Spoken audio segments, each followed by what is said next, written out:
happiest person in the world right now with that world first Pretty final. boring. I have to say, pretty boring right now. So it's good to have some time to spend here now. Boring. Okay, then let's get going. You can tell me all about it. Alright guys, so we're gonna have a short interview with my friend Method Deepshades, also known as Fabo, who is in the World First Guild Method at the moment. And Twise is gonna join us as well, who is in the future with me. Now, tell us a little bit about yourself, Fabo. Really? Yeah, no, not, I mean about your, WoW career. When did you start playing? Which guilds were you in? Stuff like that. Well, young Fabo started pretty early in ICC. No man, I was 14 or something. But till the beginning of MOP, I didn't do anything serious in that game. Joined back then Thanatos Erpetos. For most of the people, an unknown name here. Was like a German top 100 guild. Left that in the same content to kill Shao Fear with the guild Genuine, World 13 I think. Kept playing in Genuine till end of MOP. We finished Garage World 9, 25 men. Joined then Envy for up until Blackhand, where Nagura also played for half a content, if you can remember. I can remember. Had a great time there. I think we finished 6th or 7th. And then I did my first attempt to apply to Method, but sadly they don't wanted me for whatever reasons. Joined Ram then. We did World 6 Archimond. Tried again Method. This time they took me, but as all of you know, sadly the team split apart, and I was one of the Serenity betrayers, which I had a really great time up until after Nighthold, which we finished world 2nd. Then I had to leave the boat and left also Nagura alone sinking in the ship. And now I'm here in Method, and you know what rank we did in Kil'jaeden. Left Nagura alone. He did. But I forgave him, it's all good. But yeah, so a long career already on my young body. That is definitely an impressive history, especially the world first, obviously in Method. You deserve it. You deserve it. No. Did you main Warlock? Like, did you play Warlock all the time, or did you play something else? All the time, except I played with you in Serenity. There, you know, the big base shades saw the life, and yeah. Except for these 2 tiers where I played Enhancer, or 3 tiers, I was always Warlock. Alright. Twise, tell us about yourself. Your WoW history. Really? Yeah? Okay, I didn't know I was gonna be part of this. Okay. Now you are. Started in vanilla, at the very beginning, 3 months after the release. Played very casual. I've always been very casual. Played little PvP. I am mostly a PvP player. I always played casual PvE, but I always tried my best in PvP to try and achieve Gladiator. Then I managed to get my Gladiator in, that was very late, season 14 when I really started playing, and I got rank 1 season 15. And then I was like, now I want to go hardcore PvE. So I joined Danish Terrors, the guild that unfortunately disbanded after Nighthold. And after that, I was hoping I would maybe, if I was lucky, get a shot in Serenity. And I applied to, you guys back then. And I was taken in, and unfortunately, Serenity disbanded. And then, as we just heard, Fabo went to Method, and we made the new guild where we are now, you and me, Caro, in future. So, I mean, that's a long story, very short with me. And what did you play? Like, what classes, or did you stick to Hunter always? I started out as Rester Shaman. And then I went in PvP, I played Healer, Priest. I actually started Shadow Priest, went to Healer. And in PvE, I've been, first Rester Shaman for Vanilla. And then in Wrath of the Lich King, when I raided there first, I made my Hunter there. And I have almost always been Hunter, but I like to multi-class other classes as well. And yeah, that's why you have seen me so much in my Shadow Priest, because I also want to play Shadow Priest. Alright, well now we know everything about Fabo and Twise. Now let's get a little bit into Legion. Well, let's start with Legion first. First of all, let's talk a little bit just short about the whole like Serenity disband, right? Since me, Twise, and Fabo, we were all in Serenity, and Serenity disbanded, as we all know, right before Tomb of Sagaras. So tell us a little bit why that happened. Maybe, well, not all the details, of course, but, you know, just in Legion and how progress was in Serenity and why it came to an end and so on. That's a new Fabo. Go. What? I mean, progress was always fun in Serenity, or I think. Yeah. But the main reason we disbanded was because I think all of the 3 contents, we can say we had always member issues, sometimes more, sometimes less. People just were too occupied in real life. We lost great people like Berek, Zelia, and so on. Or the big Lyroth had also to work in Emerald Nightmare. So I don't know. I think then after as well, a few more people could after Nighthold, and the thing with our friend Potem, I just decided that it was not worth to stay in their guild because we don't had a reasonable chance for World First, and we joined Method. Me, Jimmy, Lazelle, and Mike. Do you think it was only that members were missing, or do you think it has anything to do with the Legion and the whole artifact power grind and all those alts that you require in a top guild? I mean, I guess especially for the old Method members that were used to farming the World Firsts and were just only used to raid like the 2 weeks in progression, and outside of that it was quite chill. I think especially for them, like this was the reason why Serenity did so poorly. Most of the people were not as hyped anymore, I imagine, after they saw how much work Legion is anymore, and like people just couldn't do that with their work, with their universities, and just lost interest in the game. And I guess this was a big part of the problem, especially for Serenity. Not that other guilds didn't have the problem as well, but I think this really hit us huge. Mm-hmm. What do you think personally about Legion and the change that came to World First raiding, that now you require artifact power and all those kind of things? Do you think it's a good change or something bad that you're required to play outside of raiding a lot as well? I think this tier it was fine, where you didn't really had a specific goal that you needed to reach, like 35 trades or 54 and TOV and Nighthold. So right now it is fine, but how it used to be prior to Tomb of Sargeras, it was horrible, because especially if you wanted to play more than one character, or like wanted to prep more than one character as good as possible, it was just way too time consuming, as we saw for our guilds. And the other thing is just that legendaries really limit you in which characters you can play and which not, since you just like majorly damage on some of them.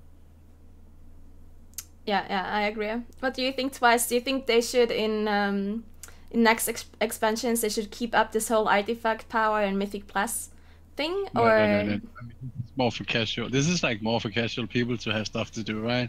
Mm-hmm. And that's what they're looking to improve. The viewer. I mean, not the viewer, but the amount of people playing the game. That's what I think. And this is like a lot of casual people like this, but for hardcore people like Fabo, me, and other people who want to put a lot of time, who always want to be the best, who always want to have the most AP, always want to have the best gear, then the fact that they put in Titan Force, the fact that they put in artifact power, like in this grind, just makes it like a full-time game for people like us, and the whole of Method, basically. Because you always want to have the best gear, you always want to have the best items, you always want to do max DPS, max progression, max everything. So for hardcore players, it's very exhausting, but for the more standard player, I think it's a good thing. And I don't know, like, I don't know what they're gonna do honestly for the next tier. But if you ask me, I would like them to cut it down, have a limit, like a roof to hit or something.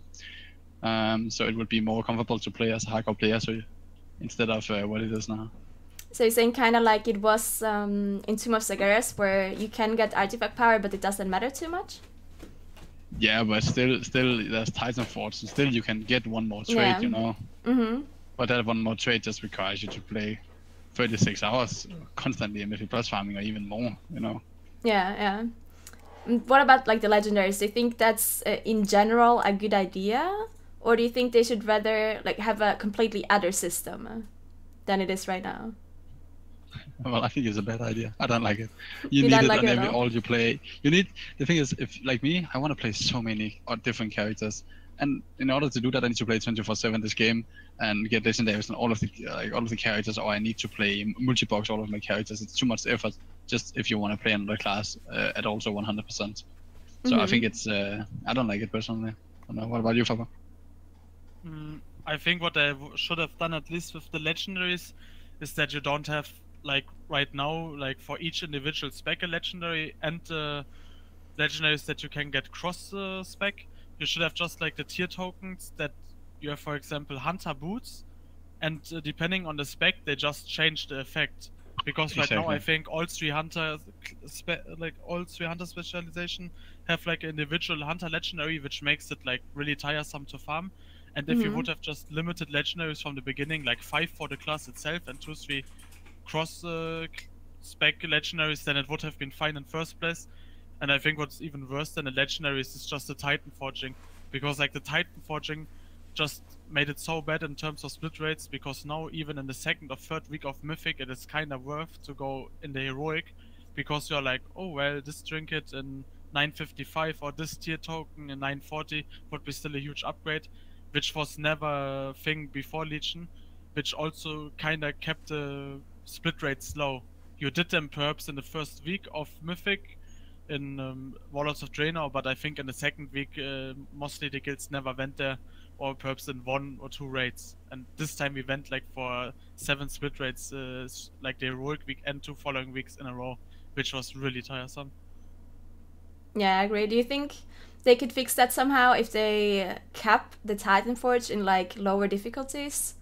Like for example in LFR it can Titan Forge, but there's a cap. It only can be 20 item levels higher or something, or 15. Kind of like Warforged.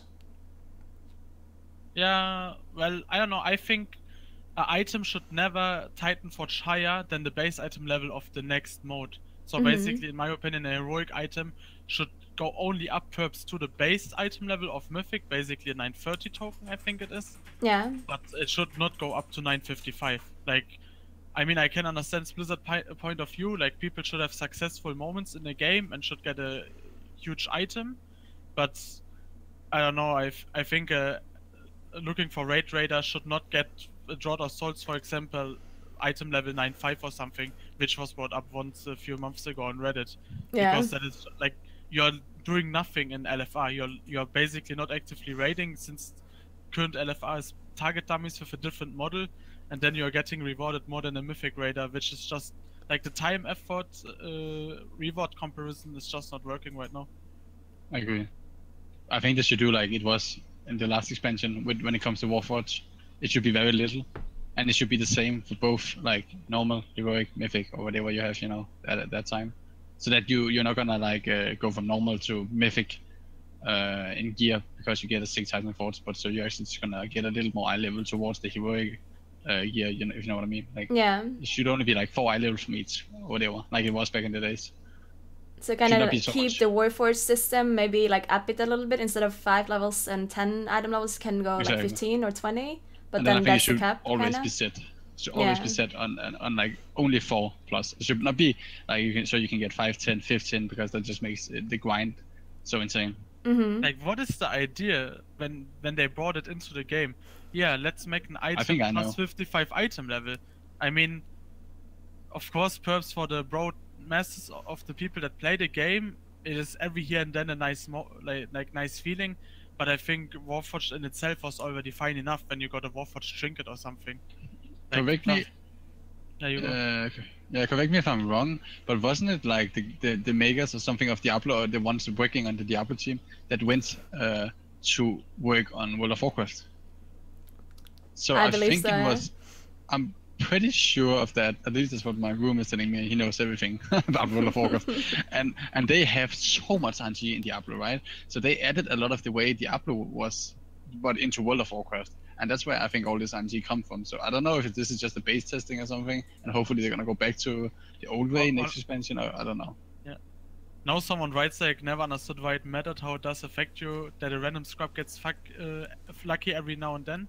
Yeah. But like that, people have to understand it's not about the random people. It is just that every it's not even like only the top 10 guilds or something, like up to every top 50 or top 100 guilds that do at least 1 to split rates, that it's just like that you're even more forced into the split rates kinda because you have the chance that something high procs. And I mean, it is not a rarity for 30 man raid that 1 to Titanforge items per raid drop. I think it's pretty common, and this is the thing. I don't care if someone has like a 955 item. I mean, perhaps my IC doesn't deserve it or whatever, but this doesn't really affect me, so I don't bother too much. It's just like that I am forcefully, I'm getting forced basically just to farm again heroic and normals because I can get better loot than in mythic, which should not make sense, or like which should not be in the game. So you just pretty much think that it's wrong that if you're like a mythic raider or like a top raider, that you have to go back like 2 tiers and do like a raid that is like half a year old just because you can Titanforge to the same level as like the current gear, right? Yeah, exactly. Like just in general, back then as a mythic raider, as soon as it was clear, you did your weekly mythic, perhaps you did 1 to heroics because you're boosting people or you do it with your friends. But throughout Legion you were forced to go literally every single raid content that was available, from LFR up to Mythic, every single raid instance, Mythic 0 dungeons. Like, I don't even think a casual guy has fun doing that. Like, this is just way too much, especially if you wanna play several characters. Agree. I agree. I don't think, like, as people said in the chat, I don't think it's a problem that we're jealous of, like, people getting items that are better than ours in LFR or something. That's, like, the biggest problem. I mean, it's a problem for some people, right? I think some people are also not too happy about that when I'm a mythic raider or I'm a heroic raider and then someone does LFR and gets a better item than I have, even though I'm raiding like a higher tier. That might also be an issue. But yeah, as Fabo said, I think the biggest issue is that everyone's just like, you're not forced, but if you want to have the highest, like the best gear in the game for your progress, then you kind of need to go back because you can get upgrades in those old raids just because they can Titanforge so high, even though the chance is obviously lower. But yeah, the chance is there, so people just feel like they have to do it, even though it shouldn't be a thing, because that has never been the case in past expansions. Alright, I think that was enough talk about AP and legendaries and Titanforge. I think I talked about that like a million times already, and I think you guys too. So let's talk about Team of Saguras, because I'm pretty sure you've never talked about that before. Alright, so let's talk about Team of Saguras. Of course, Favo is in Method, so they managed to get Will first on Kill Jaden. Congrats, first of all. Thanks. Now let's tell us about boss difficulty first. Like, what do you think about all the bosses? How was the difficulty? Maybe compare it to some other raid instance, and just tell me what you think about it. I think right now the problem kinda in mythic raiding is you don't really have a curve of difficulty anymore. Like, you had the first 3 bosses, which were literally a one-shot for most of the guilds, I think, or something between 3 tries. Especially like with a boss Demonic Inquisition, which we expected in Method to be harder, and I think also in Serenity still when we did the PTR test we expected to be harder than he ended up. Then you have the Sisters, which is not really challenging, and the Desolate Host as well, which was way harder expected or assumed than he turned out to be. I mean, okay, we were lucky that obviously the Americans try it always the day before us, so we have like the perfect tactic and stuff. But yeah, so basically you have 5 bosses, which are not a challenge for every somewhat decent guild. Then you get a Mistress, which is either like a complete, I would say content block for casual guilds.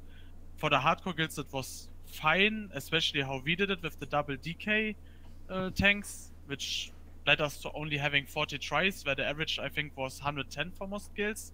But yeah, I think the difference between the first 5 bosses and then Mistress was just way too big.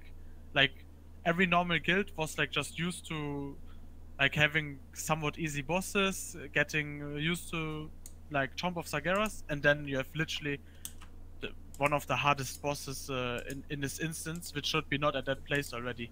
Or like you should have had harder bosses before already. The curve is just not working properly. And I hope people understand what I mean. Like, do you think that's a problem? Like, do you think that's a problem with tuning, that they just like they intended the bosses to be on a certain curve, but they just didn't manage to do so? yeah, Or do you I think they? so. Okay. I don't know. I don't. Obviously, I can't tell what Blizzard is thinking, but I don't. Like, in my opinion, I don't assume that the Tales was supposed to go live like that. Most guilds thought it's supposed to be a Gorfiend or something, Spellblade or Luriel with like what 40-50 tries at least. I would have expected, even up to 100, and he turned out to be three tries. So yeah, and I mean, then after you killed Mistress, which was like the first content blocker for some guilds, you get to Maiden, which isn't completely joke. And especially Maiden should be such an easy boss to tune properly, since it's basically a single target boss with damage buffs that you can average out and calculate. And in the end, it was a boss that you could have killed probably with 16-17 people and still make the enrage. So yeah, I mean, I guess the only thing Blizzard focused on that boss was that every guy can basically wipe the raid in an instant, which is not embedded. How, in your opinion, would have like should it do like the buff the HP so it lasts longer, or what do you think they should have done to make it more difficult on Maiden? The HP should have definitely been a thing. I don't think it's a good idea that tanks can solo the smash, because still there's raid damage ongoing, obviously. But I mean, with the tanks, taking the smash solo was just so much, like, you just trivialize the fight. Because like the hardest mechanic, meanwhile, is just getting absorbed by the tank. And like the healers can use all CDs just for the transition, which was the only hard phase I would say to heal, except like the random people that get the bomb that gets to like have to be chopped. So yeah, I mean, they should have fixed the tanking with the solo soaking, and they should have upped the HP by easily 100-200 million or something. So I think, but do you really think it would have been a lot harder then? Because I mean, in theory, if someone fucks up, then you wipe immediately, right? Like, there's no way you can save a try if someone fucks up like a soul or something. So if the boss would have a little bit more HP, like, you can't have people dying anywhere, right? So the boss fight would only last a little bit longer, and that's about it. I mean, I agree with the tank soaking. That would have made it a lot more difficult. I feel like if people would have to soak it with the whole raid. But I feel like this is a boss that is really hard to make more difficult than it already is, except giving it more HP, which in my opinion doesn't really make it that much harder. Or what do you think? Do you think if you need to play like the boss fight for like 20 more seconds or 30 more seconds, it would be a lot more difficult? If they just upped the HP, it wouldn't have been really more difficult. You probably would have played perhaps one more shield, but overall the fight wouldn't have become like a hard fight or a content blocker. Like I said, for me, the main reason it was so easy was just that the tank could mitigate the smash and just solo it. And I mean, I think we were the only guild that played its, yeah, let's say legit or the intended way, I would say now. And our best try before the kill was 48%. And like, I don't know, if you get it going once, like you just kill the boss. But I like the normal guilds or like the non-top hardcore guilds, I think would really have struggled on that boss if they have to soak the smash in a group, because you just have way more casual random deaths. Yeah, I agree. And maybe if you would have to min-max the buffs on everyone, because some guilds were playing strats where you barely got any buffs as some DPS. So if the DPS check would be a lot harder and you actually have to min-max those buffs, you know, then maybe would have been a little bit harder as well, I guess, on top of the soaking with the hammer, yeah. Yeah, exactly. Alright, what do you think up until Maiden, Twise, with the difficulty? From the first boss up until Maiden, what do you think? What? What do you think about the difficulty from the first boss, Goroth, up until Maiden? Oh, that only... Well, the only hard part to see, the first three bosses were like the first three bosses in Nighthole. That was just easy walkover, kill them, and continued. Then there was Sisters.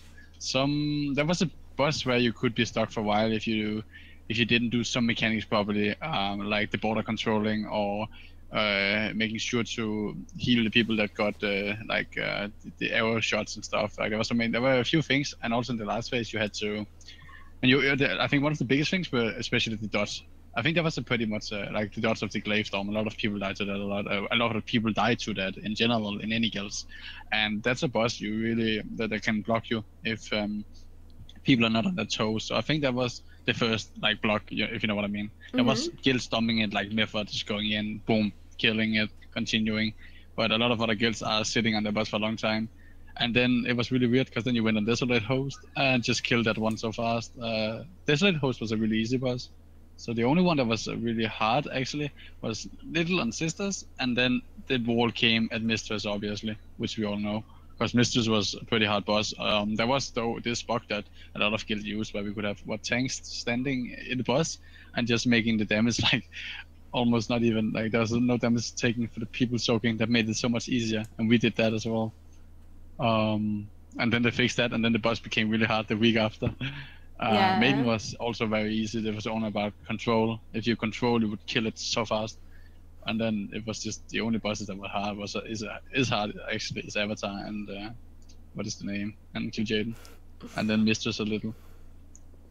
Alright, what do you think about the whole? Just tell us a little bit about this whole Avatar story. You know, there was this a rumor going around that it's mathematically impossible, and the top guilds were on this bus for a really long time. So tell us a little bit about it, about what hotfixes and nerfs came in, and your setup and your plan and your whole strategy going in, Fabo.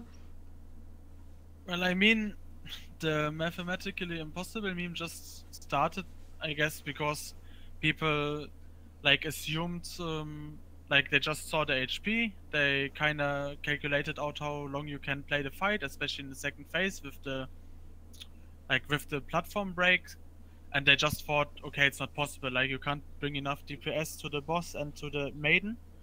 And I don't even know if it's true in the end. I mean, we got the 5% nerf pretty early on, like I think the second day we went on there on the Friday.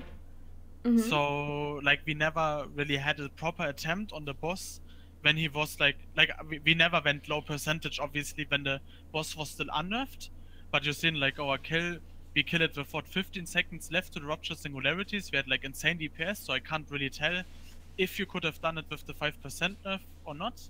But like yeah, this was at least why the MMO champion thing based on, and then obviously just wait trolling on Twitter was also again a thing that most people like perhaps also understood wrong, and they thought he meant it serious, but yeah, it was just a little meme from our side.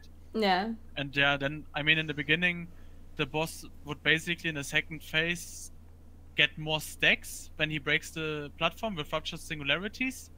And so you mean the stack when he's in the lava, right? Like when he's in lava, he stacks up a debuff that increases his AoE that he constantly does to do more damage.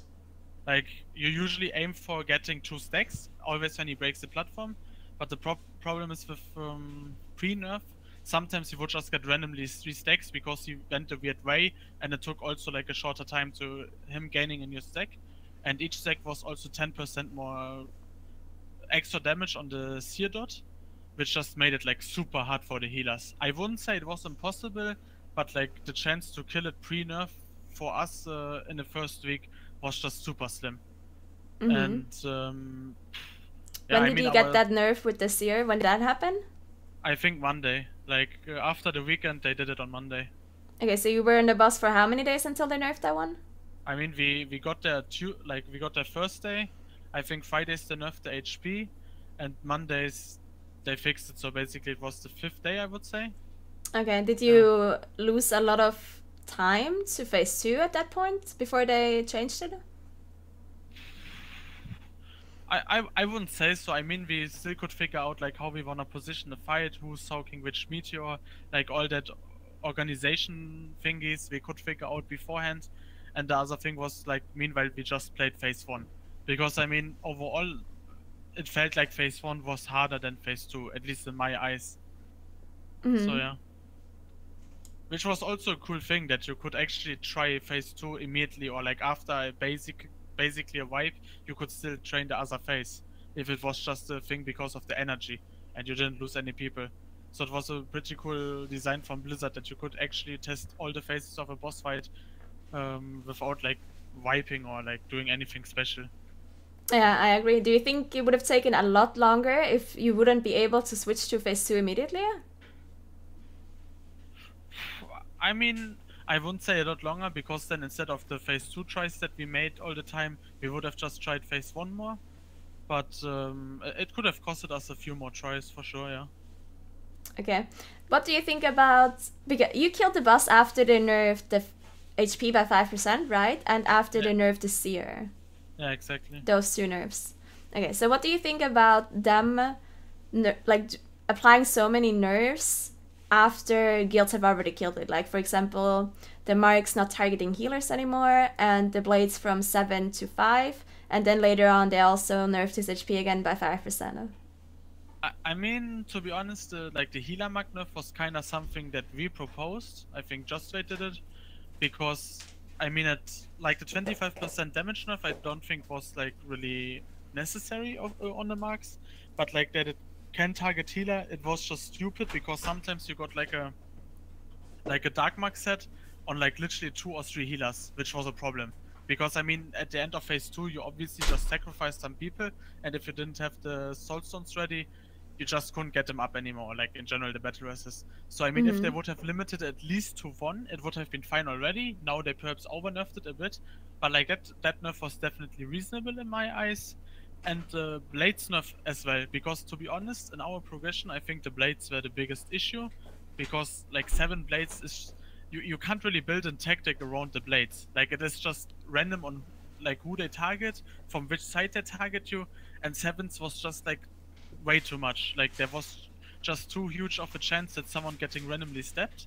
So I think the 5%, the 5 blades only nerf was good, but I can't I can't get the thought process on the 5% extra HP nerf, because like now the boss is just a joke. Like, our 3rd rekill and our 4th rekill was a matter of 3 tries. So you think so the blades was fine, but I kind of agree on the blades, because yeah, sometimes you can really get unlucky and you get targeted by a blade that is like all around the room, and then it's really difficult to dodge. And yeah, as you said, there's just no proper strat you can play with those blades, because sometimes you just get unlucky and the wrong people get targeted in the wrong position in the room. And with the thing with the healers, as you said, I agree with it not targeting healers, but the damage nerf maybe wasn't really needed, especially if they don't target healers anymore. And yeah, the HP nerf, I was also a little bit surprised that they nerfed the HP, because a lot of guilds had killed it by then. I feel like 15-20 guilds had killed the boss, maybe even more, when they nerfed the 5% HP. And yeah, it's kind of a weird thing to do, especially after, if I remember correctly, in Nighthold and in other instances, they would also nerf bosses, but they would wait a lot longer than they did with Tomb of Sargeras. Also, Kil'jaeden nerfs coming in, of course, way earlier than anyone expected. What do you think about the whole Kil'jaeden situation, and what happened to you guys there? Tell us a little bit about it, about when you started progress, what happened, what were the issues with the boss, and when the nerfs came in exactly. Well, I mean, we reached Tuesday as the only guild in the world, and I mean, our intention obviously was to see as much of the fight as possible, to just get the proper classes geared for the upcoming reset, which in the end obviously turned well in terms of our world ranking then, but we didn't really make progress at the Tuesday. Like, of course, people thought like an MMO champion, yeah, it's easy race now for Method, they have like they have the advantage, they saw the boss fight, but in the end, the Tuesday was literally just swiping 200 times to the boss in phase 1, because every single mechanic was just too strong. If you 3-healed it, you could make the check, but not the HPS. If you 5-healed it, you mostly didn't make the DPS check, but the HPS check. I mean, what we did in the beginning was sacrificing the tank at, and so basically we sacrificed the tank, so you didn't spawn a tank at. They fixed it in the upcoming reset, but like we abused it on the Tuesday just to see more of the fight. And yeah, I mean, so basically Friday when we saw him the next time, they nerfed him, the Armageddon Rain at least. which is the staking, which is the debuff that you take after soaking in Armageddon. Mm-hmm. They nerfed this one that we didn't we weren't forced to 5 heal anymore then, and the big set of nerfs came basically at Monday. Like Monday was the time when guilds actually could properly progress on that boss. So after you spend 6 days, or 5 days rather, on the boss approximately? Yes. Okay. I mean, we obviously made we obviously got a phase 1 tactic or a transition tactic, we got further into the fight, but like the Monday was basically the start of the last sprint in the progress race. Like this was the time when we knew, okay, how the boss is now, we can at least progress further until we see the next time a phase that is just impossible. This happened then pretty quickly. I think 4 days later at the first day. Was it the first day? I'm not sure anymore.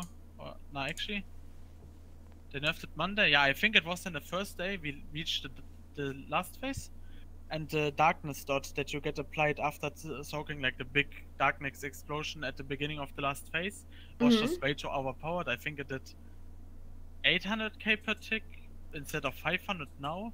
Is it the tick where you go into the zone or the big AoE? From the darkness that immediately when you face the boss into phase 3 and he makes the cast. Okay, but you usually mitigate with the rift, but you don't have it for the first time. Yeah. Like this one, we told them it's just we can't heal it, and they nerfed it immediately. In our healers' opinions, they over nerfed it because it really wasn't any issue at all anymore. But yeah, this stuff was just way too hard, and then we killed it. So basically, our first 3-4 days on the progression was pretty slow, and then we literally just burned through the boss. Okay, do you think this was a boss that was pretty much bugged the most in all history that you've played, or do you think the problem was just that they were so slow at fixing those issues and other bosses had a lot of bugs as well? Or, well, let's not call it bugs, let's just call it wrong tuning. I mean, I was obviously you have a bit more experience because I never played for the world first up until Legion, I would say. So I don't know how Archimond or how Lai Shen looked like in their first versions, since most of the time the hotfixes that they do for the world first race are not mentioned anywhere. But I would definitely say I can't imagine that there were many bosses before like this in the recent 2-3 expansions that had basically every single ability overtuned. I guess the only sad thing was that most of the time we reached to the phases or to the bosses at the weekend, and as people perhaps know, Friday, Saturday, Sunday they won't work on them. Perhaps still Friday if they have enough time, but then 2 days they won't do anything. And then sometimes at Monday, and you have to consider they are US and we are Europe. So basically when we are playing in the evening, then the hotfixes get applied. So yeah, sometimes it was really sad to see that the hotfixes took so long. And yeah, I do think it was one of the more broken bosses in the recent history of World of Warcraft. Yeah, so I just mentioned in the chat, Archimond was quite a bit overtuned at the start when we reached it, but I'm pretty sure it got nerfed or changed in 2 days, 1 or 2 days, so we didn't lose a lot of time at all. But yeah, I think that was the first time that I heard about a boss that didn't get changed or nerfed for 4 or 5 days. That's a really, really long time. What do you think about the difficulty overall on Kil'jaeden? Let's just assume those nerfs that were needed would have been there from the start. How would you compare it then to other bosses? I mean, he would have been somewhere in between Gul'dan and Lai Shen / Ragnaros. Kil'jaeden was definitely not the individual mechanics for you as a single person were definitely not super hard / exhausting. So a Lai Shen or Ragnaros were harder from what I can imagine or from what I experienced, but it was definitely harder than a Gul'dan. The thing was just on a boss fight like Kil'jaeden, or especially what you see throughout the entire Tomb of Sargeras, is that things like Armageddon or a wrong tank dispel, everything can wipe you in an instant. Back then, when you made a mistake on a fight like Gul'dan, usually you just killed yourself. Oh, I fell off the platform, oh, I placed the shit Hellfire, I got one or 2 ticks. This was usually the problem on a boss fight, but you still could steadily progress. But on a boss fight like this, where like everyone has to do at least every 30 seconds to soak one Armageddon, or to do like other stuff like the healer dispels, like I said, and then also the DPS checks. This was, I think, what made the boss difficult, and why so many guilds right now are struggling. Because usually guilds are used to, like, they have the 2-3 carries that explain the boss properly, that make a good tactic, and that take on the extra drops, and it's fine. But like right now, this content is more based on, does everyone soak the beam on Avatar every like 1 minute? On Kil'jaeden, is everyone soaking at least every minute once the Armageddon? And I mean, especially if you do hardcore raiding like us, if you play 10 hours or even more at one day, like at 1 a.m., 2 a.m., your reflexes aren't as fast anymore for some people. People are tired, and you can easily let the Armageddon through. Like when we had our 3% vibe the first time, like on Kil'jaeden, 2 hours, like the next 2 hours following that was just Viperino in phase 1, because people just made the stupidest mistakes, like me included. Yeah, yeah. So you think, like, what do you think about this whole, if you fuck up one time, like if you fail once, then the whole raid vibes? Do you think that's like a really bad concept? That because I feel like that has never been there before, before Legion. I mean, there was this one boss like in Star Augur, right, in Nighthold. There's one guy that can wipe the whole raid, and there have been similar mechanics to that. But I feel like in Tomb of Sagars, there's a lot, as you mentioned, there's a lot of those mechanics where if you don't soak, then the whole raid wipe. Same like Maiden, I guess, is similar as well. That you just cannot save the raid, or you can't save the try when something goes wrong. Do you think it's like a good thing, or is it a bad thing that they're introducing a lot of those mechanics? Well, I think it's a good thing in general, but the amount of mechanics they brought this content in that would do that, with the beam on Avatar, with the soaks on Avatar in the second phase, with the soaks on Kil'jaeden, I think it was just a bit over the top, because like we felt sometimes at Kil'jaeden that the progress is just artificially extended because of this mechanic. Like I think Sko also mentioned it once on Twitter, where he said like it was really one of the worst fights that he progressed on. I mean, it just gets tiresome after a time, because in the end it's basically a really easy mechanic, but since so many people involved, it's like super easy to wipe on. So I would say overall, like the idea itself is nice, but overall many people don't like it, I guess. What do you think, Twise, about this whole, you know, one mistake wipes the whole raid? Do you think you like it overall, or no? I like that. It's cool, like, because then you have to have a completely team of completeness. I don't know how to say that, but when everyone needs to be on the toes, that's cool. I like the 8 soak. Like, only a few guilds can do that. So you think putting responsibility on like every member in the raid is better than just having a couple of mechanics that a few people can deal with? Yeah, definitely. Okay. Especially for, I think all in bosses should have something where everyone is required to do something. I like that. So you can't just be carried, you know? Yeah, I agree.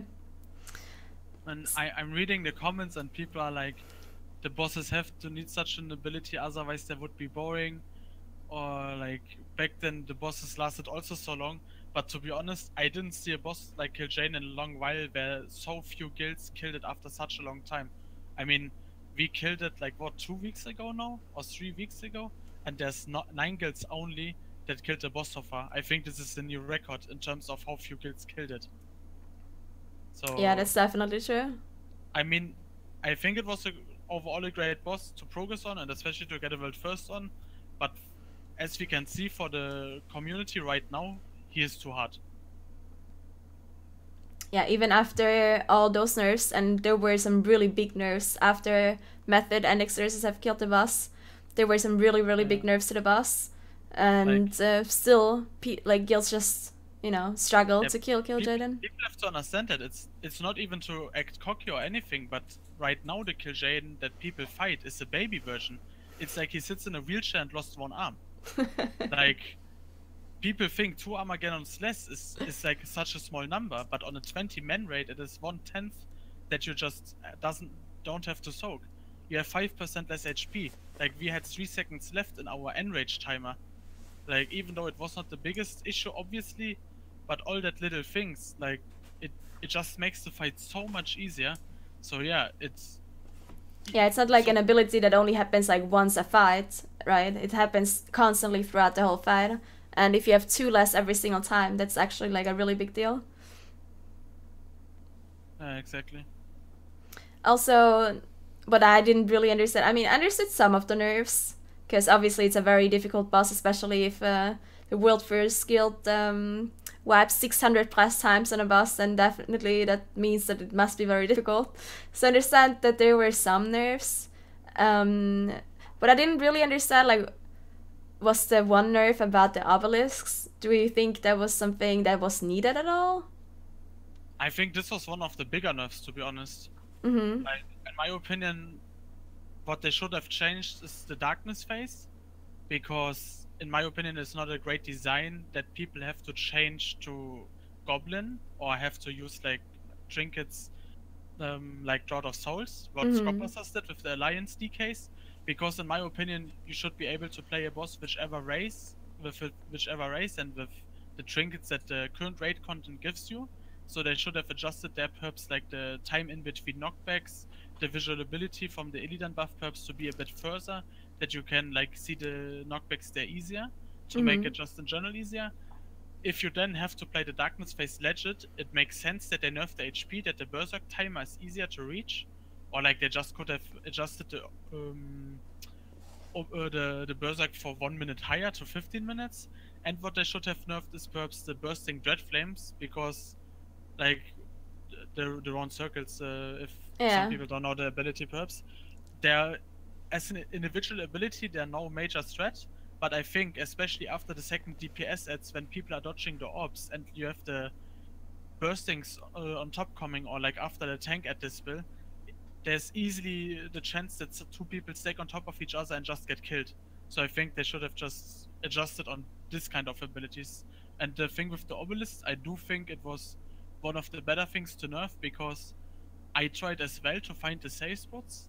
For the people that didn't know, like who did it for us, it was Scribe and Logok, but like everyone kind of obviously tried as well a bit. And to be honest, to find the obelisk for wave like 8 obelisks at 9, you have 1 single safe spot on the entire platform if you're unlucky. Or like, I don't even know if you're unlucky perhaps in general. So I do think if you start with 3, it just makes it way easier. You think, do you think it was that difficult to nerf it from 5 to 3, or do you think 4 would have been okay? What they could have perhaps done is start with 4, or like you have 4 obelisks, then 2 times 5, then 6, then 2 times 7. So you rotate between single step up and double step up. Like always go up by 1, then you have 2 waves, go up by 1, 2 waves. But yeah, 3 was perhaps unnecessary. This was quite huge, but like that they nerfed it in general was definitely good. Or what about having a cap? You know, that it starts with 5 like it used to, and then cap it at, I don't know, 7 or 8 or something like that? 7 is the 3rd wave already, so it wouldn't really make sense. I mean, yeah, perhaps they could have done that. I think up to 7/8 it was quite easy, like especially up until 7, I think it was still quite easy to find a safe spot. 8, 9 was where it like started to become really hard. So either they removed the cap on the top, yeah, but since they did it now to 3, you will never see these faces anyway with the Berserk included. So yeah, I guess it was fine what they did now in the end. Okay, so I would just rather have I would rather see the people suffering still to the Armageddons, like to 8 small ones and 2 big ones. I don't think this was a necessary nerf. I think it's in some way great that your entire raid team is like involved into the fight in that kind of way. The only issue I see with the Armageddons, I mean, yeah, I agree that maybe was a little bit too big of a nerf. The problem is that if you don't have like an optimal setup, then it is very, very difficult to soak those Armageddons, especially with classes like I don't know, Shadow Priests, Shamans, like all those kind of classes that don't really have any mobility, it's really difficult for you to soak an Armageddon and then get in place for the Singularity, for example. So if you don't have like optimal setups with like lots of rogues and lots of people with mobility, then I feel like you really have a hard time soaking all of those Armageddons, not because, you know, you're not good enough, but just because you can't soak on the edge, like an Armageddon that is on the edge, and then the Singularity spawns on the other side of the room, and you just don't have any mobility to get there. Yeah, well, I mean, it makes it definitely easier if you have the proper classes for it. Yeah. I think this is always like kind of like the fault of the designer team, I would say. I mean, like, I think Kill Jane was one of the bosses where you just saw again how much class balance makes. Like, this time it was like not even only class balance, also like race balance. But it's just like you said, a Shadow Priest or a Shaman, they need their Gust of Wind, at least for the Shaman, for the knockbacks, and if you don't have that, you are literally an immobile turret, except you have as an enhancer your sprint, but like, do you really want a melee to go out to the edge, and as an elemental you have your Ghost Wolf. So yeah, I mean, it is a bit shitty if you don't have a perfect setup.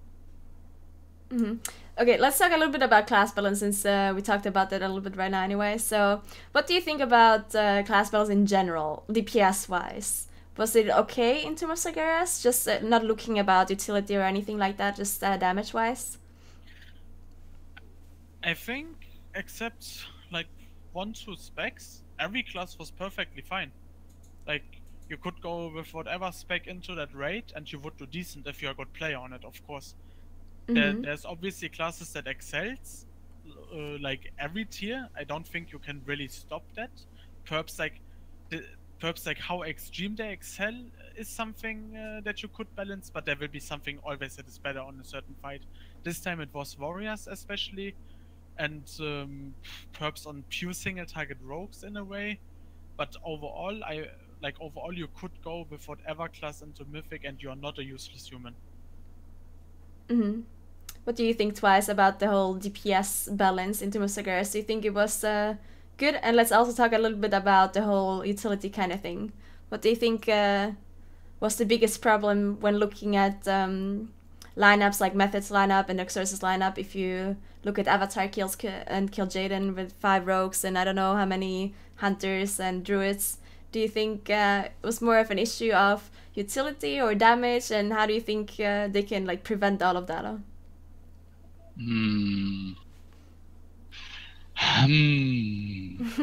Well, I mean, well, the thing is, either you just make it completely impossible to soak those mechanics, right? Otherwise, you mean with immunities? Yeah, with immunities. The immunities don't work. Okay. Yeah, so either that's an option if they want everyone to work together, but otherwise it's impossible to do so. There will be, I don't know, there's no way they can make it, what did you call it, like class balance. There's no way they could balance immunities and that stuff. It will always be OP taking a lot of the classes in if there's like 5 immunity every minute on the avatar, right? So Yeah. So I mean, I don't know. I think it's okay, honestly. Like, but it's the Blizzard who decides if it should work or not, and they decided to make it work. So yeah, I agree. There were like a lot of similar abilities in the past that you need to group soak or that like shares damage, and a lot of abilities Blizzard said that it can't be immune or immunities just didn't work. And now all of a sudden in Tomb of Sargeras we had a lot of those abilities that were immunable, like touch on Avatar and Armageddon on Kill Jaden. Especially on Kill Jaden, I think it's like touches I don't think were like a super big problem after the nerfs that we got with the HP and the blades and everything. I don't think it was a super big problem to just soak it with a couple of people, since you didn't need that insane DPS anymore, because obviously the rogues were really good to soak every single one, and then everyone else could just not bother about it and just keep on DPSing. So I think that's not the biggest issue, but the issue was, in my opinion at least, about Kill Jaden, where you have 2 big Armageddons, which are supposed to be soaked by the tanks, but just how the boss works with the Fel class and all those kind of things, I'm pretty sure Blizzard knew that it's gonna be impossible for both of the tanks to soak all of them, right? So I don't know, like they kind of intended to have immunities to soak them, which in my opinion is kind of a bad thing to do. What do you think, Fabo? Your question is what, that it should be not immunable anymore? What? Well, the question is more about was it a good idea to put 2 big Armageddons there? Like, do you think they put it there intending the tanks to soak it all? Oh, I don't think it was a bad idea. I mean, the Armageddon could be soaked by so many classes. Like many people think like our rogues did like all the big ones. But I mean, you have the hunters that do it, you have mages that can do it. I'm not sure if you can do it with dispersion. Like, there's so many options that you can actually do it. The thing is, this tier it just felt like there are too many abilities that needed to be soaked. But like, if you ask me particular on Kill Jaden, I don't think it was a bad idea to have 2 big ones. Okay, so you think it was manageable with like many classes, so it's fine? Because you don't need that many immunities, I guess, to soak them? Yeah, I mean, I don't know exactly the number of how many people you need to like go through to have the CDs ready again for soaking a second time. Like how many people you need to rotate. But I guess every raid has like two mages, 2 hunter, a paladin healer that can distribute bobs to people that volunteer to soak it. Like I definitely think this was not a big issue. Okay. What do you think about the draft flame? Like all those things that were like invisible, like you can use invis to get rid of it completely, right? And there's some other mechanics that completely negate that beam. Do you think they maybe should have like, you know, not make those abilities work? Or what do you think about that? Ooh. I mean, it's always a tricky question. I mean, it's kind of nice if you can choose an ability with like one of your like class abilities, because this is why you have them. I mean, for what would you otherwise need in raiding than an invis, except perhaps if you get aggro or whatever. And in the end, in my opinion, the beam was not like a big issue. So I think if abilities work on that, it's not much of an issue, honestly. Alright. Okay. Let's stop talking about Smurf Cigars unless you have anything to say about the whole progress and any other issues that there were, Fabo or Twise? What kind of issues? Was there like anything else that happened during progress that you want to talk about, or anything like any problems or any good things? I don't think so. I mean, this was a pretty drama-free content, I would say. Like, no guild complained about any sabotaging attacks. So, I don't know. Good things. I agree, there was not too much drama. I agree. I can't remember of any drama. Yeah, me neither. What a surprise. Okay, so let's talk about future progress. Like, after Tomb of Cigarettes, obviously Method got well first, and you were first by quite a long time as well. I don't know how many days later Exorcist killed the boss, do you remember? 1 week. Yeah, 1 week. 1 week later. Okay, so that's a really big gap, and Exorcist also announced that they were rating a little bit less in the end, and they were not rating well first hours anymore. I don't know what their statement is at the moment, if they're still gonna go hardcore for the next raid or if they're not. What do you think is gonna happen with this whole world first rating, and what do you think about there's this Chinese guild that streamed their progress that were, I think they were world third at some point, and yeah, they were pretty much streaming everything on Twitch as well. It got restreamed. What do you think about this whole race in general, and about streaming and the future of the whole world first race? I mean, streaming in general, I wouldn't like it too much for my own guild. I don't mind, to be honest, if other guilds stream it. Which made it a bit sad was, since Avatar was such a huge block, especially in the beginning, since we lost time, the Chinese guild catched up. So basically, when we are about to release our video, people mostly saw the fight already, which makes it for the Method brand itself. What is that sad, you hold, or like in general for the people to see a epic kill movie. But outside of that, I mean, I think it's cool. I mean, especially on the Asian sites, you saw they were farming like 20 to 40k viewers. So it shows that World of Warcraft, especially still in PvE, also has a lot of popularity, which makes me a bit happy. So yeah, I think it's a nice thing that the Chinese people are open and say, yeah, we are streaming it, no problem. And the whole World First race in general, I mean, well, of course, the super hardcore guilds are declining, while I think there's more and more guilds coming that raid at least like the first 2 weeks, 7 days. So yeah, I mean, it is definitely sad as a world first participant that you don't have too much competition anymore. I mean, I still see Exorcist as a great opponent, and I do think they can still beat us next patch if they continue to play hardcore. So people shouldn't people should not get delusional or anything. Only because we won now by a week doesn't mean they're a bad guild. So at least you have like one sick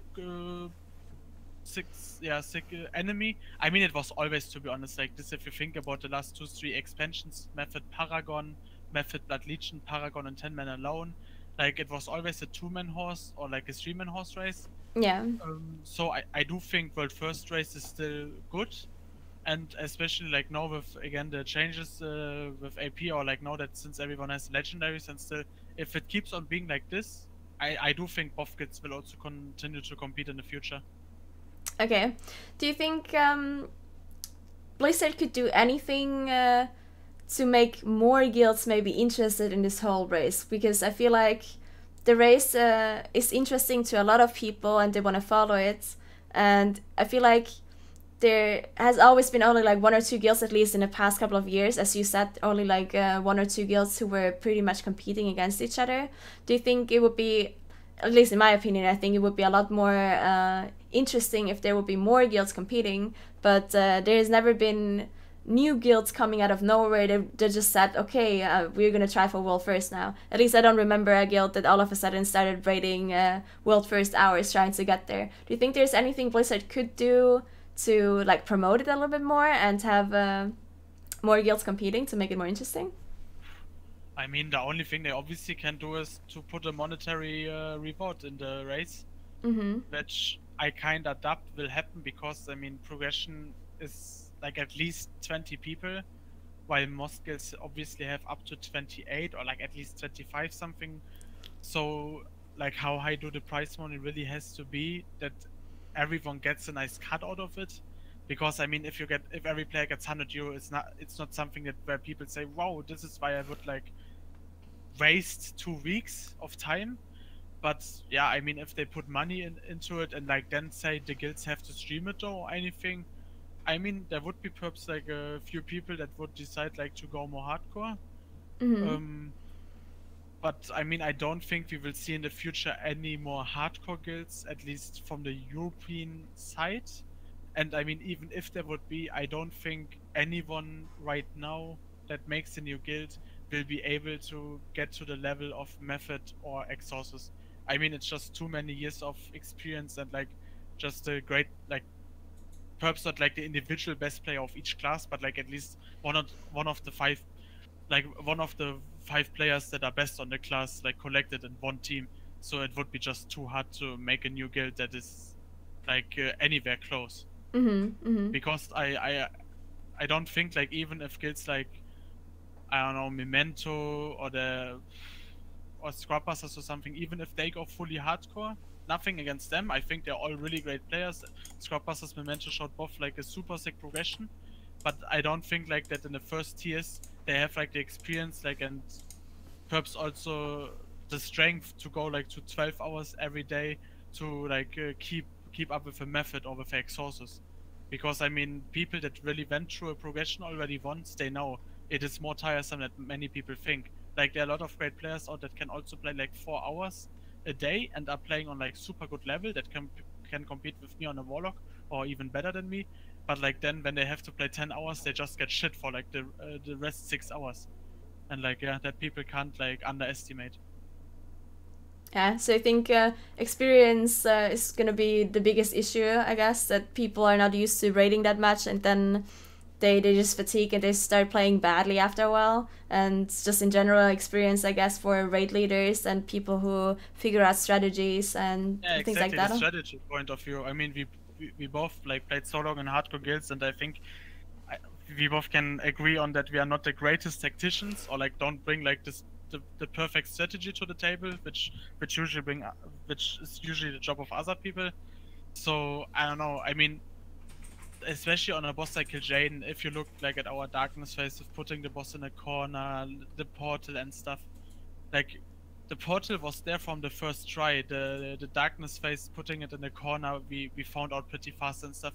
Like most guilds are just used to having a video, which is obviously fine. I mean, there is a reason why there's hardcore players, and there's a reason why people rather wanna play like 4 hours, 3 days a night, like 3 days a week. But yeah, like I guess if no people would go hardcore and they don't have like some super mastermind like Scribe or Potom and Kuznam back then, like it's like you saw then basically like the Chinese people. Like Alpha went to Kil'jaeden, they had 1k tries, they made like what three tries the darkness phase. I mean, they're like literally just grinding a tries, while many people don't understand. When we are progressing a boss, we just sometimes have like a 1 hour talk break after we reach the new phase or something, just to get the timer ready, weak hours ready. We talk about how we do wanna play that phase. Like this is what people have to understand. And like for many other guilds, it's either like, yeah, the Chinese people are just grinding and then hopefully find like a way to do it or get the video then in the end, or it's just like they watch a kill video. So yeah. What is that you hold, Druid? Yeah, that totally makes sense. But what do you think? Okay, so as you said, obviously there's like you don't think there's any e-sport kind of thing gonna be, like there's no competition ever with the whole race. So they all of a sudden, I think it kind of came out of nowhere that they started doing the Mythic Plus Invitational. I think a lot of people didn't really think that that Blizzard is gonna do some sort of PvE esport kind of thing. So a lot of people were surprised about the Mythic Invitational. What do you think about that, Twise? Do you think it's a good thing? Do you like it? Your thoughts about the Mythic Plus Invitational? My thoughts? Okay, you didn't see my message, I guess. I just got back. That was lucky. Well, I don't know what I don't know what World of Warcraft is gonna be like now. I mean, I just got back, so I haven't heard anything for like 5 I minutes. pretty much just said about the Mythic Plus Invitational. Do you think it's a good thing that they're doing it? Just your general thoughts about it. I think it's pretty cool. I mean, at least it puts more focus into the viewer part of World of Warcraft, but I don't know, man. Like, I think we are a streaming progression now, right? And if Exhausted stops playing, there's only Method competing for World First, like for 100% hard time playing. And then I don't know what World of Warcraft is gonna be like, if they're gonna try to make it like a spectator sport, just like Counter-Strike. I think it's cool they're doing it. They're probably just testing it out now to see how much focus and how much focus it can get. Because World of Warcraft is a very complicated game if you haven't played it. You cannot just watch it like Counter-Strike. You can't just watch it and see how it works. Like Counter-Strike is a big game because it's so easy to watch. World of Warcraft is very hard to watch. You have to be in it and to understand it. But I think it's cool they're trying it out at the moment. I think they're just testing to see how it's gonna work out. Honestly, that's what I think. And then if it's gonna be a success, then they are maybe gonna try and build on with the spectator sport. But I don't know. What do you think about the Invitational, Fabo? I mean, first of all, it's a great idea that they bring PvE more to the table and make it more of an esports. And like, I mean, it's the first time they're doing such a tournament now for Mythic Plus, so obviously it's kinda a test run for them as well. But like, I just see right now too many problems. Like, in my opinion, how the dungeon scale is just bad. Like, especially affixes like Tyrannical should be like that the HP of the enemies scale faster, but the unavoidable damage, just like second boss from Eye of Ashara, like the focused lightning and stuff, like high M plus shouldn't be about you use Brüders, you use Avoidance Gear and you use Stamina Flask. It should be more about the timer. can you bring the DPS? Can you make big pulls so that you reach the timer in time? So they have to rethink the scaling of affixes like tyrannical or like in general, that you don't get like caps anymore just because you can't survive it. And I mean, you have class balance in raids, but in raids you even have 20 slots, and then you have class balance in a 5-man, and I think in 5-mans this is even way more unbalanced than it is actually in raids. I mean, like some people know I gave my spot, for example, for a second warrior in our team, like because I was just thinking my team has an actual chance of winning the whole thing, and I want them to have like the biggest chances. And yeah, like no, all the smart people come, yeah, but there are so many warlocks in the qualifiers and stuff. But like I am thinking, and this is also a problem, like Blizzard didn't really say how the later stages will be, but most of the higher and plus people are just expecting that it will be more about speed, like in the collegiate dungeon race, than about high dungeons, because I can't imagine them streaming the whole thing. And I mean, a 23 dungeon can easily fail, as like you guys experienced yourself. So Yeah. I mean, I expect they will do something between 18 and 20, since they saw like people actually get like up to 23, 24. And then it's about speed.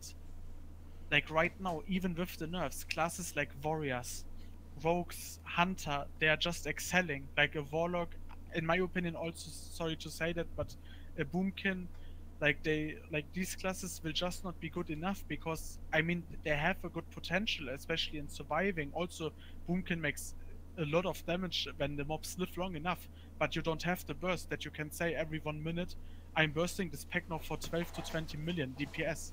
Like this is only limited to 2 to 3 classes in that game, which makes this dungeon race just so unbalanced, which is a bit sad, because like you expect obviously from like high-end players that they are able to play different classes, and but like I'm honestly saying, even if I would start learning warrior, I am worse than Lofvis, I am worse than Revis in our guild, I'm worse than Jimmy, and like you don't learn the class in 2 weeks and will be the best guy on that class. And the other thing was also the qualifiers are played with your main account, which obviously makes sense. Like you want the people that are participating also to be an active user of that game.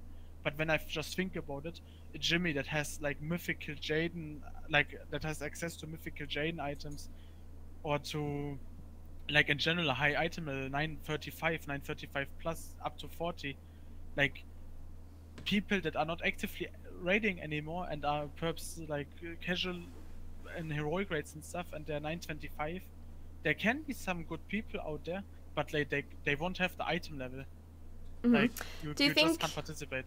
Yeah, do you think they could prevent all of this if they would make some sort of PTR server exclusively for this invitational, and you can only get an account there if you have an active subscription for the, I don't know, past 6 months or something like that, and then everyone can have pre-made characters, for example, with the same gear, and you have like all legendaries available, or all gears in-game available to buy, and you can play whatever class you want? Do you think it would be a lot better than the, I don't know, people who don't have access to mythic gear could compete, and people who maybe don't play a certain class that want to learn it could also just play it there in theory?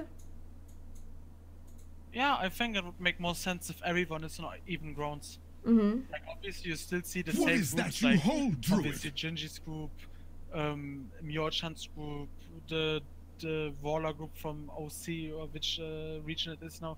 Like you will definitely have a lot of the same people still staying on top, because there's a reason why they're the best players in the world. But I think there could be also like some surprises, like of 1-2 teams that could make it like to the quarters or even to the semi-final, because they have like a lucky round against the other team. So yeah, it would make it definitely better if everyone has like the same options to play that game, because I mean gear is definitely a big factor, and like yeah. And about, as you said, with the whole scaling thing, that bosses like their abilities just scale too high, that you get one shot by certain abilities and some of the classes just don't survive it.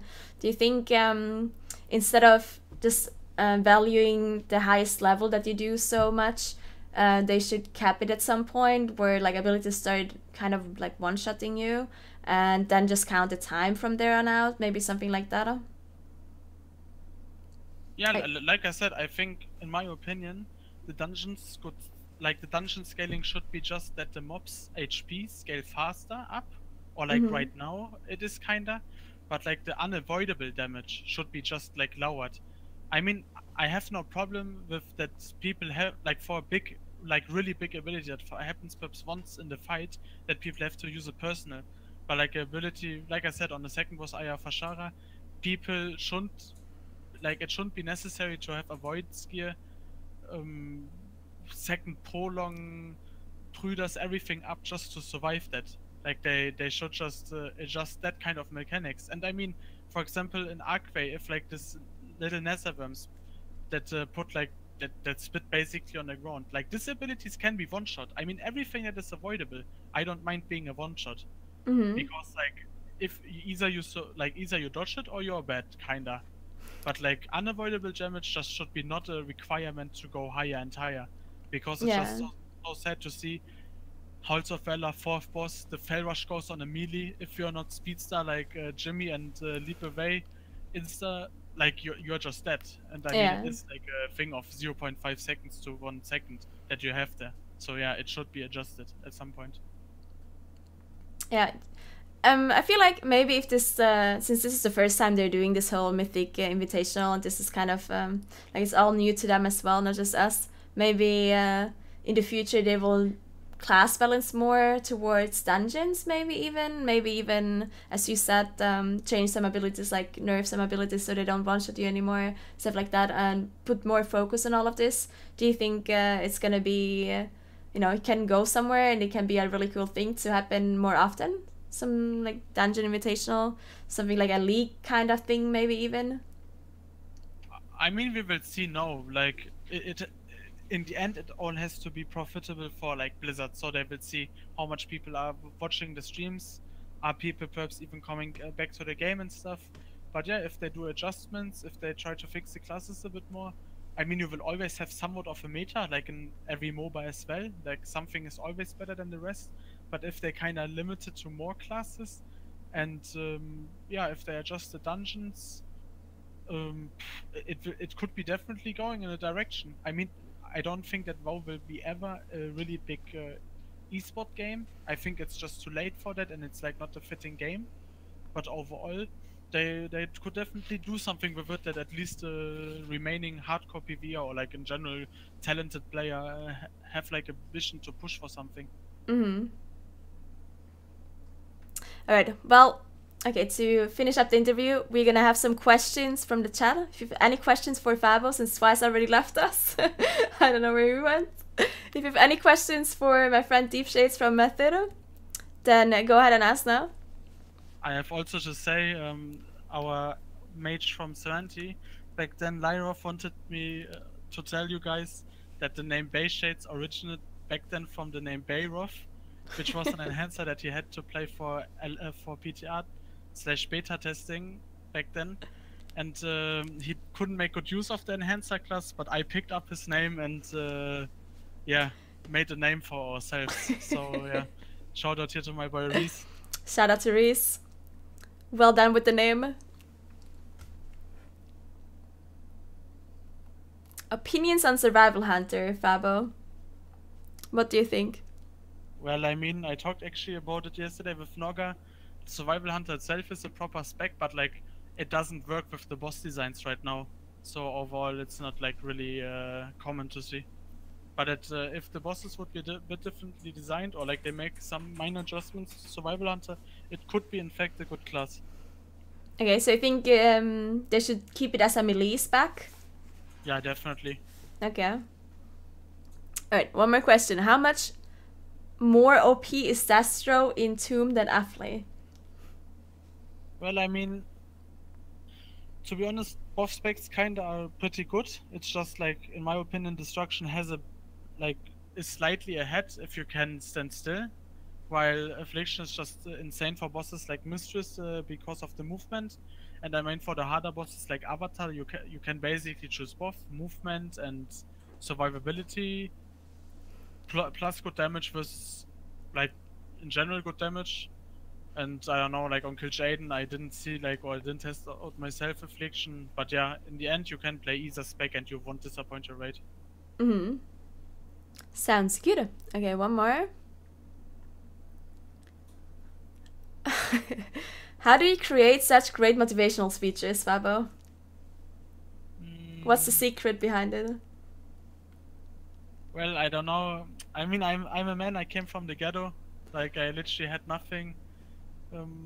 And I don't know, I worked my way up there, and I think I'm not the only young man that can make it from the street. So I try to motivate my boys to also like take their lives in their hand and like get something done. And yeah, I mean, it's just something that comes out of my head in that second. Looking out for your ghetto friends, yeah? So they can exactly. succeed I mean, as well as you do. Juvenile prison, drug dealing. It was dark times of my own life, but now I have World of Warcraft and I wanna motivate other people as well. You're so kind, Fabo. You're so kind. I'm glad we have you in our lives. Yeah. Okay, why is your transmog so ugly? Someone asked. I mean, is it ugly? How many pirate warlocks do you see running around in World of Warcraft? I mean, it is. So you're saying that uniqueness is beautiful?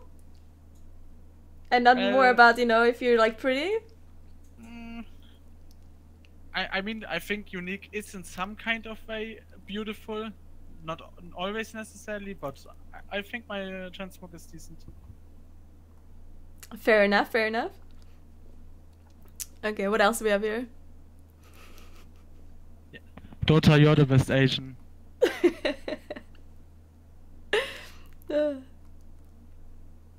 Any more questions for Fabo? Tits or ass, Fabo? What? Tits or ass? I mean, Nagora knows I'm not so good with the girls in real life. So, what? I would Fabo is say, the best with girls in real life? I would say both. I'm open both? for everything. I'm open for everything. I see, okay. Where exactly do you live in Germany? Well, I mean, just say the, you know, the part, not the actual, like, address or anything. North Rhine-Westphalia, boys. Close to Cologne.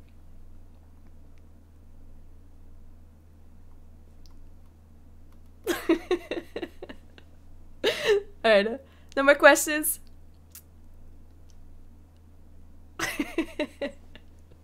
Alright, thank you so much for joining me today, Fabo. Thanks for the interview, it was beautiful. A lot of insight about Kill Jaden, since obviously I'm a noob and I didn't kill Jaden yet, so I didn't know anything about those things. So thank you so much for clearing up some things, telling us everything about Tomb of Cigares, about your opinion about Mythic Invitational and whatnot, and obviously the beautiful secret of your motivational speeches.